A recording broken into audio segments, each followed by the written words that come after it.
Assalamualaikum warahmatullahi wabarakatuh. Saya akan menyampaikan tutorial analisis faktor menggunakan EFA di RStudio. Selanjutnya,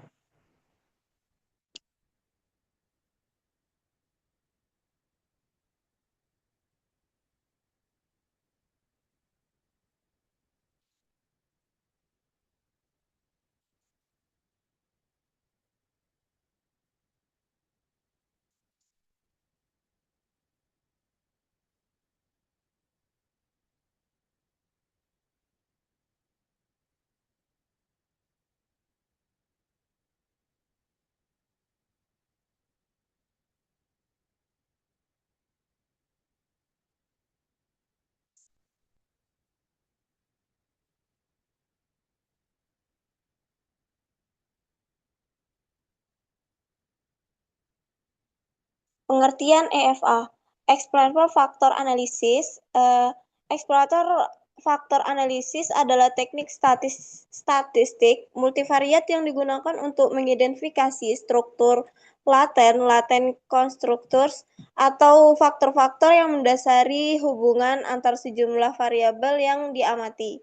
EFA bertujuan menemukan sejumlah faktor yang lebih sedikit dibandingkan jumlah variabel awal sehingga dapat menjelaskan pola korelasi antar variabel tersebut. EFA biasanya digunakan ketika peneliti belum memiliki teori atau model yang pasti mengenai jumlah maupun struktur faktor yang terbentuk. Secara konseptual, EFA mengasumsikan bahwa variabel-variabel yang diamati dipengaruhi oleh sejumlah faktor yang tidak dapat diukur secara langsung, atau latent variables. Faktor-faktor laten ini menyebabkan munculnya korelasi antar variabel yang diamati. Oleh karena itu, EFA berusaha mengelompokkan variabel-variabel yang memiliki hubungan kuat ke dalam faktor yang sama. Kemudian ada pun tujuan EFA. Tujuan utama EFA meliputi mengidentifikasi faktor laten yang mendasari sekumpulan variabel, selanjutnya mengurangi dimensi data dari banyak variabel menjadi beberapa faktor yang lebih sederhana. Selanjutnya mengembangkan instrumen pengukuran seperti kuesioner atau skala penelitian, menentukan jumlah faktor yang paling tepat untuk mempresentasikan data, mengetahui kekuatan hubungan antara setiap variabel dengan faktor yang terbentuk melalui nilai faktor loading. Selanjutnya ada pun karakteristik EFA. Beberapa karakteristik utama EFA adalah bersifat eksploratif, sehingga tidak memerlukan model teoritis yang telah ditentukan sebelumnya. Setiap variabel dapat berhubungan dengan lebih dari satu faktor, berfokus pada common variance atau variasi yang dimiliki bersama oleh beberapa variabel, digunakan untuk menemukan pola hubungan yang belum diketahui dalam data. Untuk selanjutnya,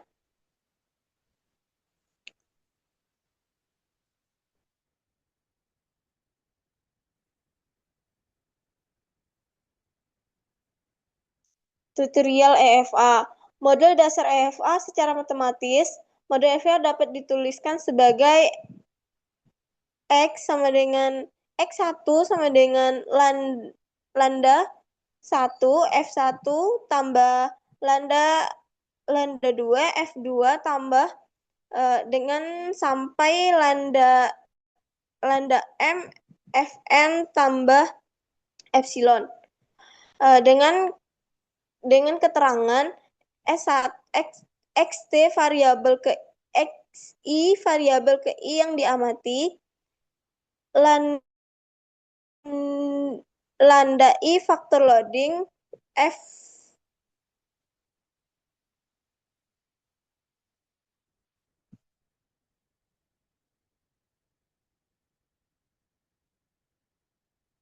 fj faktor laten ke j, epsilon error atau varians unik variabel ke i. Model ini menunjukkan bahwa setiap variabel observasi merupakan kombinasi dari faktor-faktor umum dan kesalahan pengukuran. Selanjutnya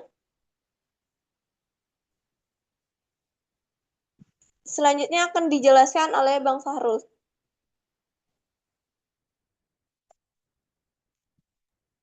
Baik, terima kasih Desika. Mungkin sebagian dari kita ada yang bertanya kapan FFA itu digunakan.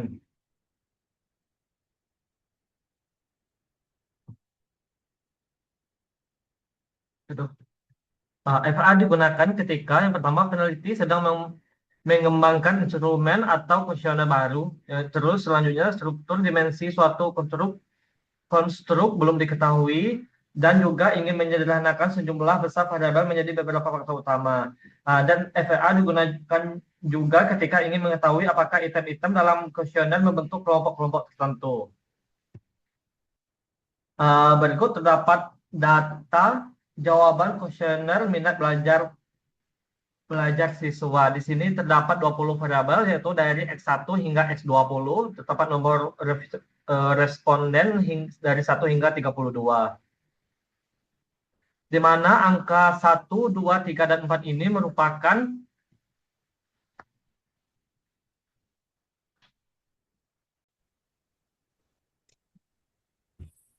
selanjutnya ada variabel pertanyaan. Di sini ada X1 hingga X20, di mana X1 yaitu kapan waktu Anda untuk belajar mata diklat K3. Yang kedua X2 jam berapa Anda sampai di sekolah. X3 apakah Anda sering mempersiapkan buku pelajaran K3 sebelum guru memasuki kelas. X4-nya berapa kali ketika Anda mengakses internet Anda mencari materi tentang pembelajaran K3. Selanjutnya S5, berapa sering Anda mengeluarkan pendapat ketika sedang berlangsung diskusi pada pembelajaran K3. S6-nya, ketika proses pembelajaran K3 berlangsung, apakah Anda sering bercanda dengan teman? S7-nya, pada saat mengerjakan tugas K3, apakah Anda sering mengerjakannya soal dengan cepat dan tidak teliti? Selanjutnya S8, ketika terjadi keributan di luar kelas, apakah Anda akan pindah bangku yang jauh dari keributan tersebut? Sedangkan sembilannya, pada saat Anda duduk di bangku paling belakang, apakah Anda tetap memperhatikan pelajaran? S10, ketika ada banyak anak berlalu lalang di luar kelas ketika proses pembelajaran berlangsung, apakah Anda merasa terganggu? S11, jam berapa Anda sering bangun tidur kecuali hari libur? S12-nya, pada saat proses pembelajaran ketiga tengah berlangsung, apakah Anda sering mempersiapkan buku pelajaran ketiga dengan tergesa-gesa? X13, ketika Anda mengakses internet, apakah Anda selalu mengakses game online atau media sosial? X14-nya, seberapa sering Anda memperhatikan materi pembelajaran ketika yang disampaikan oleh guru? X15, berapa kali Anda bertanya kepada guru ketika proses pembelajaran ketika sedang berlangsung? Selanjutnya X16, apakah Anda tidak malu untuk bertanya kepada guru apabila Anda mengalami kesulitan pada pembelajaran ketika? X17-nya, apakah Anda sering memperhatikan anak-anak bermain di luar kelas? Dan yang X18, apakah Anda akan keluar kelas dan ikut bermain bersama anak-anak lain ketika pelajaran ketika berlangsung? X19, apakah Anda sering duduk di belakang karena jauh dari pantauan guru? Selanjutnya terakhir, X20-nya, berapa kali Anda menyapa anak yang berlalu lalang di luar kelas ketika proses pembelajaran ketika sedang berlangsung? Selanjutnya dijelaskan oleh Rido.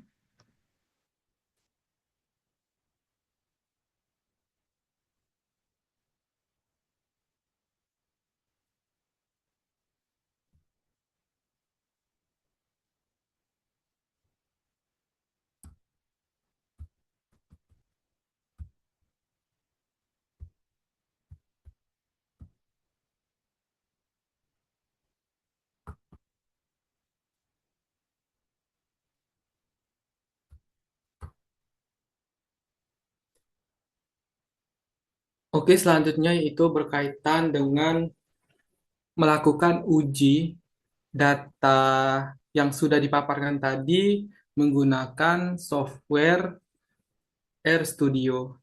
Nah, di RStudio yang pertama-tama kita di awal tadi diarahkan untuk menginstal atau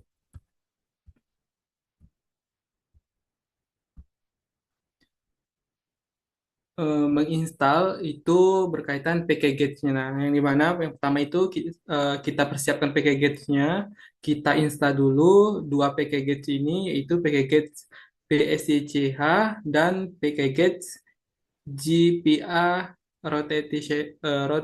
Rotation. Nah, sudah datanya terdapat 32, variabel pertanyaannya itu terdapat 22.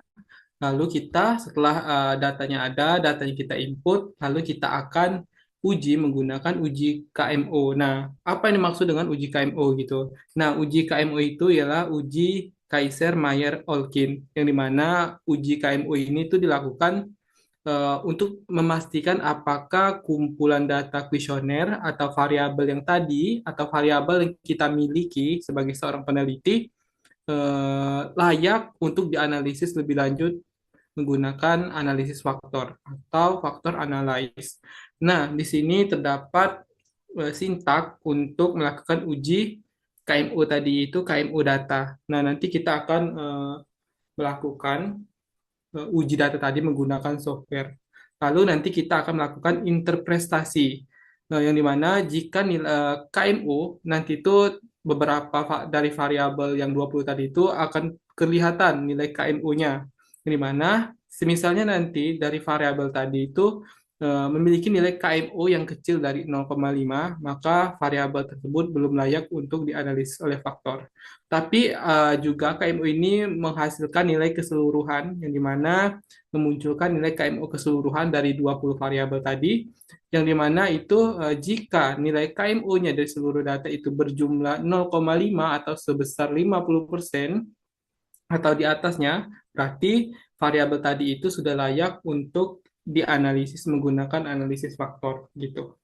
Lalu nanti ada Bartel test di mana itu tuh menunjukkan bahwasanya eh, ini sintaknya yaitu cortex Bartel core data dengan N32 yang di mana 32 tadi itu merupakan jumlah respondennya. Nanti semisalnya pada gambar di samping itu ada nilai chi-square, ada nilai p-value. Nah, itu bagian dari output dari RStudio berkaitan uji Bartlett test, yang mana kita lihat nilai p-value-nya itu sangat kecil. Nah, misalnya sangat kecil dari 0,05, berarti data tersebut itu layak untuk dianalisis. Lalu setelah uji Bartlett, kita akan menentukan jumlah faktor. Nah, menggunakan sintak FATT paralel atau dalam kurung data. Nah, itu sintaknya. Nanti juga ada sintak keseluruhan, yang dimana di sini kita akan menggunakan script plot dengan eigen value-nya itu besar sama dengan satu. Nah, jumlah kita akan melakukan sintak tadi, nanti itu di RStudio akan muncul uh, output seperti ini, yang dimana menunjukkan bahwasanya FA itu data tersebut dapat dilakukan jika nilai eigenvalue-nya itu besar dari satu. Ketika nilai eigenvalue-nya itu kecil dari satu, itu tidak data tersebut belum layak untuk dianalisis. Nah, seperti itu. Nanti ada outputnya. Lalu nanti kita akan melakukan EFA. Nanti kita juga akan melakukan loading vector.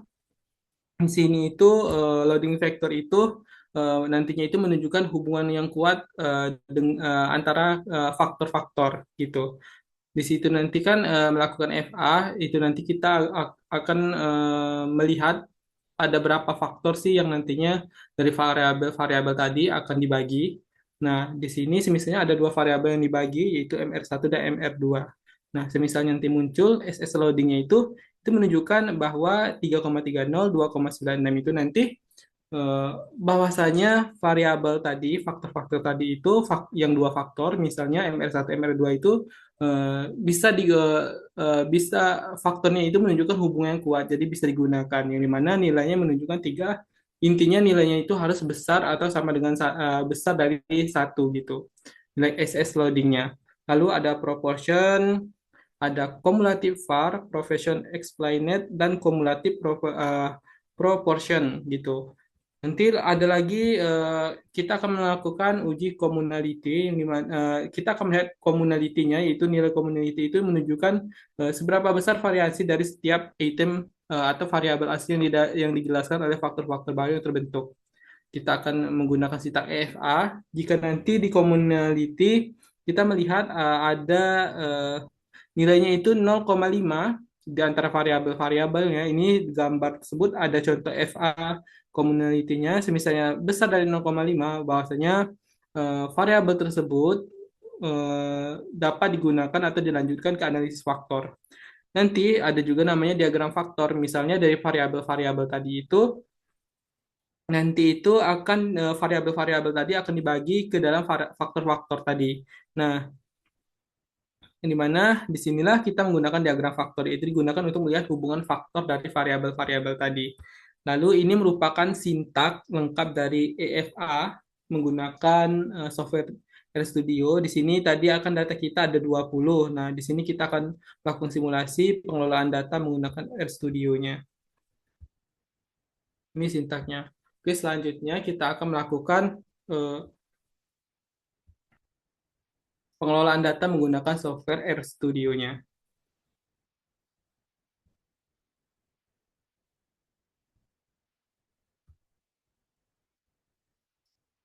Oke, di sini saya telah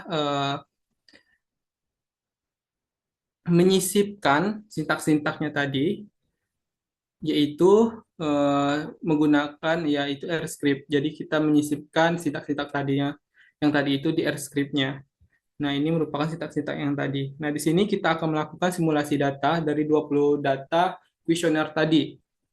Nah, di sini di bagian pertama kita tinggal run saja data ini, kita tarik, lalu kita run datanya. Sehingga nanti muncul di sini di R console-nya itu berkaitan dengan data-data tadi. Selanjutnya kita akan menggunakan sintak yang selanjutnya, yaitu sintak install packages. Mungkin teman-teman yang belum install packages-nya, nah ini kita diarahkan untuk install packages-nya terlebih dahulu, yaitu kita di sini akan menginstal dua packages, yaitu packages PSYCH dan packages GPA Rotation. Nah, ini kita download dulu. Kalau di sini di R saya telah menginstal package ini. Lalu kita kalau sudah terinstall, kita langsung aja kita panggil library-nya. Kita panggil package-nya. Yaitu kita akan panggil dengan model library PSYCH dan juga begitu juga dengan package JPA Rotation. Nah, di sini tinggal kita run aja.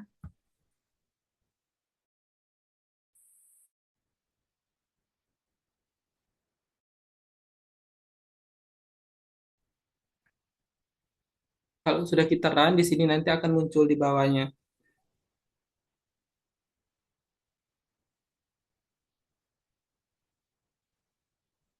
Oke, di sini kita tunggu dahulu.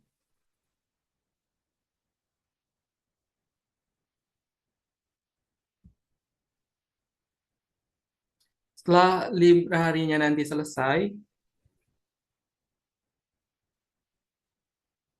di sini library-nya sudah telah kita panggil. Lalu kita akan melakukan uji KMO pada data tadi. Kita klik sintaknya, lalu kita run. Nah, oke, setelah kita uji KMO, didapatkan output sebagai berikut.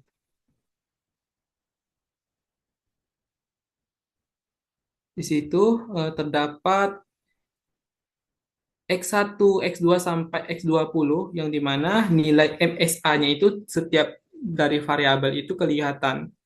Nah, di situ contohnya X1 0,37, X2 0,48 sampai juga dengan X20 itu sampai 0,29.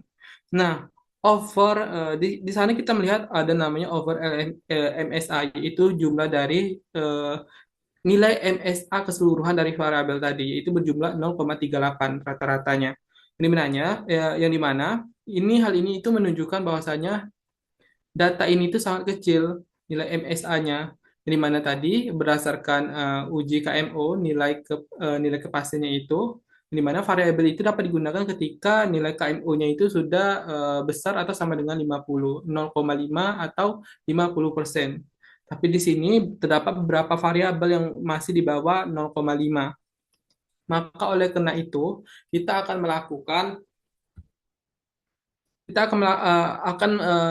melakukan observasi pada data, yaitu kita akan menghilangkan nilai variabel-variabel yang nilai MSA-nya itu kecil.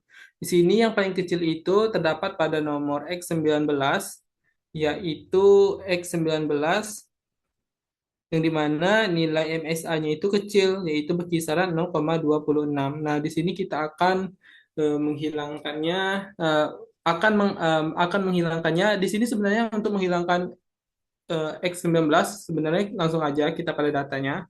Namun kita juga bisa menggunakan sintaknya gitu. Nah, caranya ialah di sini saya juga sematkan untuk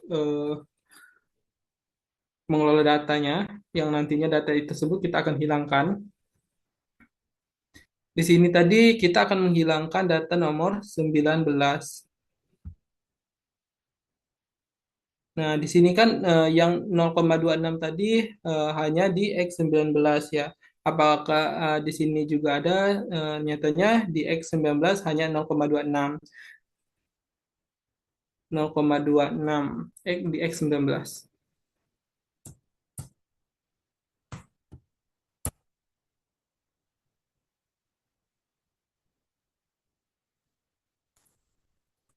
Kita buat namanya data. Lalu kita run. Lalu kita akan uji kembali uji KMO-nya.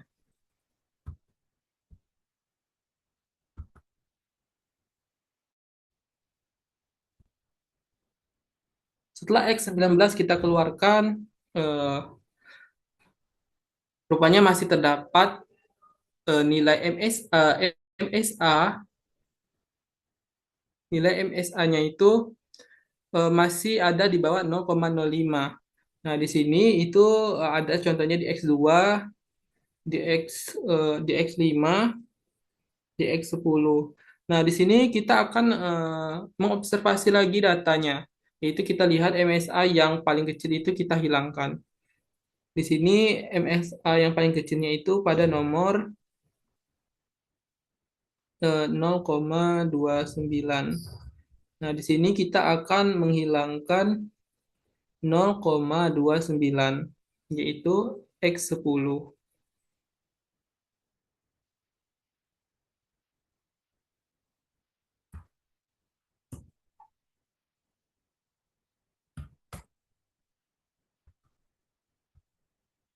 Kita run, lalu kita uji lagi, uji KMO-nya.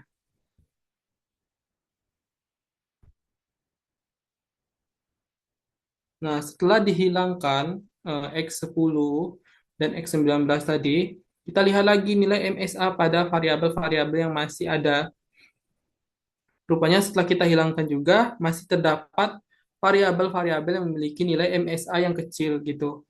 Nah, yang dimana juga di bawah 0,5, di bawah 0,53. Tetapi di sini nilai MSA-nya itu sudah 0,53 yang menunjukkan bahwa 53% gitu. Sebenarnya data ini itu sudah layak kita lakukan untuk uji analisis faktor.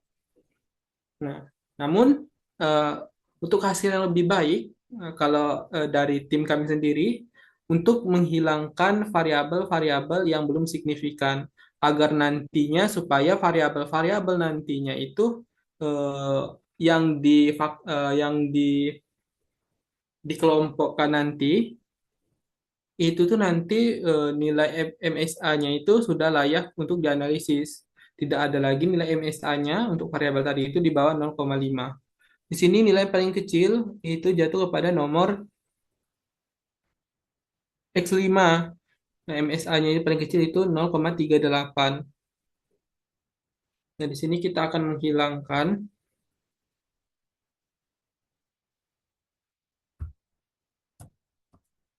nomor 5.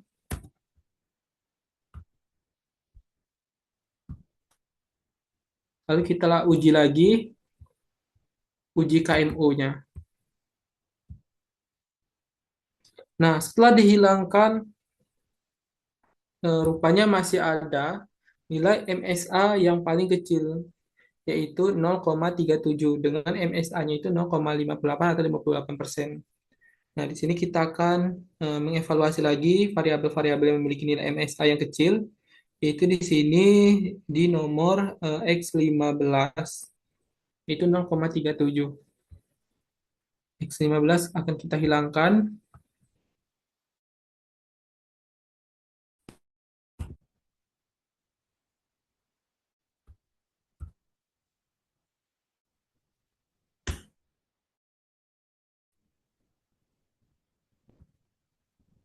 Lalu kita run. Salah.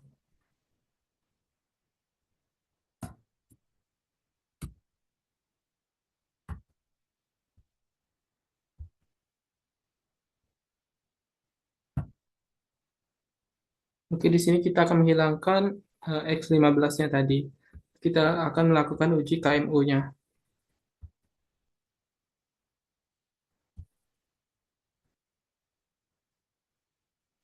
Setelah kita menghilangkan X15, di situ didapatkanlah over MSI-nya itu 0,63 atau dari seluruh variabel yang masih ada itu nilai MSI-nya itu 0,63 atau 63%. Sini kita lihat terdapat eh, masih variabel yang memiliki nilai MSI itu paling kecil, yaitu di bawah 0,5 yaitu pada X15 ya. Sebenarnya di sini tadi X15 sudah kita hilangkan.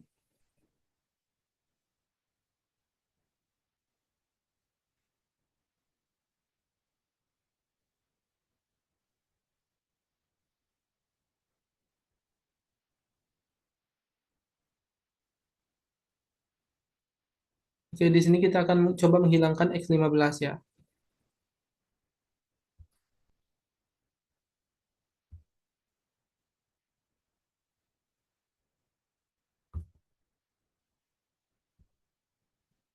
Kita akan melakukan uji KMU-nya kembali.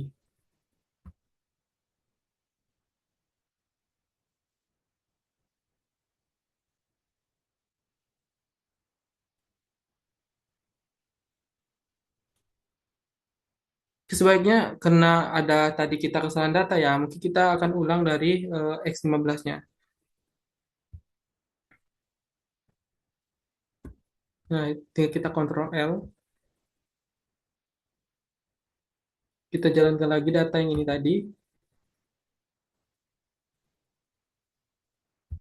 Kita run. Lalu kita panggil library-nya.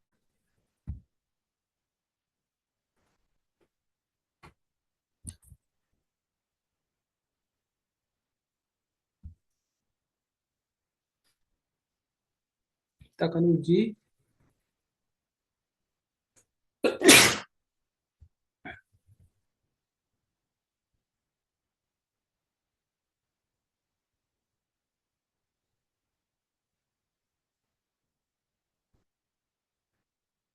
Di sini kita akan keluarkan satu-satu nilai MSE-nya tadi yang masih di bawah 0,5, yaitu X19.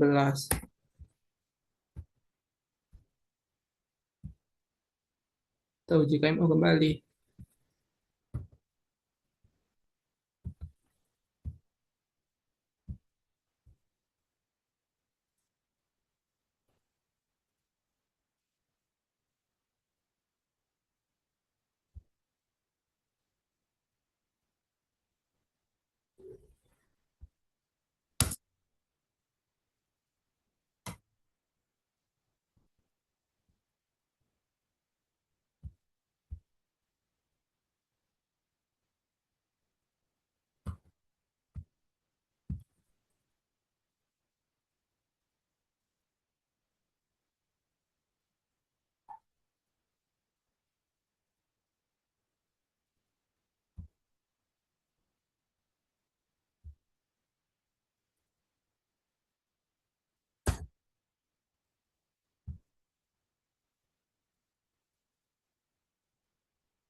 Oke, di sini tadi kita telah menghapus variabel X15.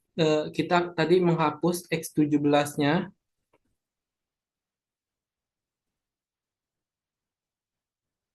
Di sini di mana studinya terdapat error yang di mana kita menghapus minus 17, tetapi di sini memunculkan eh, menghilangkan nomor variabel ke-18. Oleh karena itu, sebenarnya analisis ini sudah bisa kita lakukan untuk analisis faktor karena nilai over LMSA-nya itu sudah 63%. Nah, di sini sebenarnya kita bisa,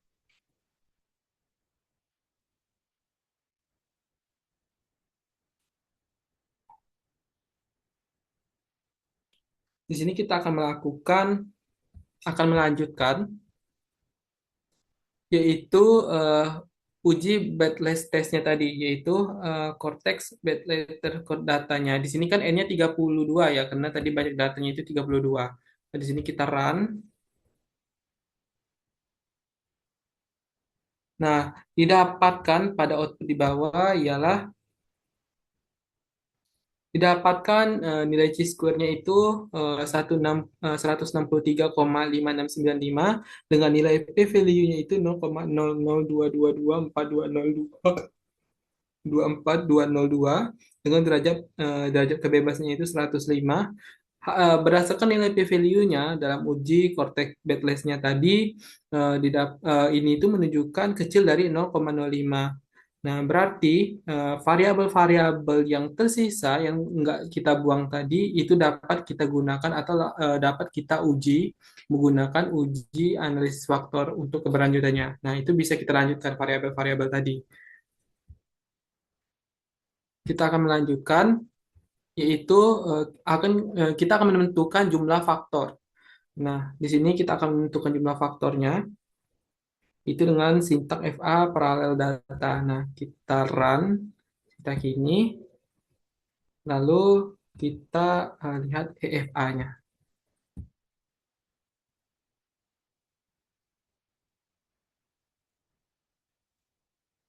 Nah, di sini muncul di sebelah kanan ini muncul yaitu paralel analisis script plotnya. Nah, di sini itu menunjukkan bahwasanya FA itu dapat digunakan ketika nilai komponen parsifalnya itu nilai eigenvalue-nya itu di satu di atas satu. Kalau di bawah satu itu nggak bisa kita lakukan EFA. Maka EFA telah kita lakukan. Nah, di sini itu berdasarkan nilai FA paralelnya, di sini itu menunjukkan number of factor, yaitu dia menyarankan kita bahwasanya faktornya itu dapat dianalisis dikomponenkan jadi satu faktor atau satu komponen saja. Namun di sini kalau kedua itu untuk FA aktual datanya itu sangat bisa kita gunakan. Jadi bisa kita menggunakan dua analisis. Kalau untuk kita akan melakukan PCA itu bisa kita melakukan eh, eh, tiga tiga faktor gitu. Dari sini kita akan melakukan dua saja karena kita berada dalam melakukan uji FA aktual datanya. Kita run FA. Nah, di sini ada outputnya. Kita dapatkan outputnya yaitu nilai SS loadingnya itu 2,54 untuk faktor 1, MR1 dan MR2 itu faktor 2 yaitu 2,5. Nah, nilai 2,54, 2,5 ini menunjukkan bahwasanya besar dari 1. Nah, ini itu bahwasanya variabel-variabel tadi itu layak kita untuk analisis menggunakan analisis faktor. Nah, proporsinya yaitu proporsi VAR-nya itu 17%. Untuk data yang satu, data kedua juga 17% dengan kumulatif VAR-nya itu ya 34. Sebenarnya di sini masih menunjukkan nilai gitu. 0,34 ini sebenarnya masih kecil. Di mana di sini itu menunjukkan nilainya masih berada pada ada variabel-variabel atau yang masih ada tadi itu kecil dari 0,5, yaitu contohnya tadi itu di nomor X16 itu masih ada, dan juga X11 untuk di faktor 2. Nah, itu masih kecil gitu. Namun, secara kumulatif itu tuh bisa kita gunakan. Yaitu analisisnya bisa kita lanjutkan. Nah, di sini Denul modelnya itu 105 dengan chi-square-nya 157,05 itu bisa kita lakukan. Oke, selanjutnya kita akan melihat, setelah kita lihat EFA-nya, kita akan melihat kita eh, kita loading faktor. Kita akan melakukan loading faktor, kita run impactnya.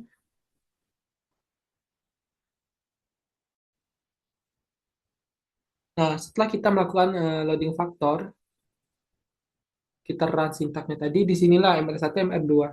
Nah, di sini X1, X2, X3, X4 sampai X20 itu di MR1, MR2-nya itu memiliki nilai gitu. Nah, nilai MSA-nya sebenarnya. Nah, di situ tuh menunjukkan bahwasanya X1 itu dapat dikelompokkan di faktor 1, X2 juga. Untuk X3 itu eh, nggak bisa karena lebih kecil, bagusnya itu di faktor kedua yang lebih besar, 0,57. Nah, hal ini tuh sebenarnya juga menunjukkan bahwasanya masih terdapat variabel-variabel yang nilainya itu kecil dari 0,5. Sebenarnya kita harus evaluasi lagi datanya, tapi karena datanya 63 itu dapat kita lanjutkan itu. Tapi saran yang lebih baiknya sebenarnya kita akan menghapus variabel-variabel yang memiliki nilai MSA yang kecil. Lalu kita lanjutkan saja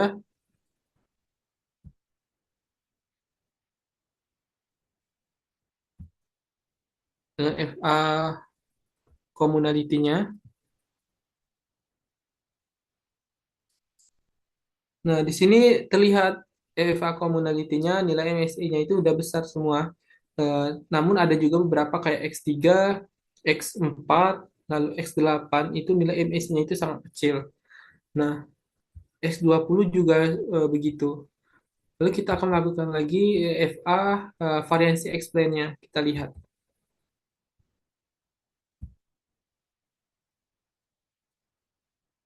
Nah, di sini itu sebenarnya sudah menunjukkan SL loading-nya itu 2,5 dan MR2-nya juga 2,5, di mana ini semua besar dari satu. Nah, sebenarnya variabel-variabel itu sebenarnya layak untuk kita lakukan analisis menggunakan analisis faktor.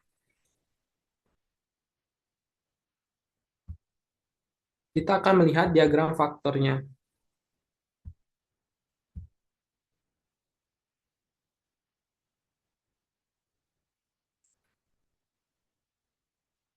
Nah, di sini kelihatan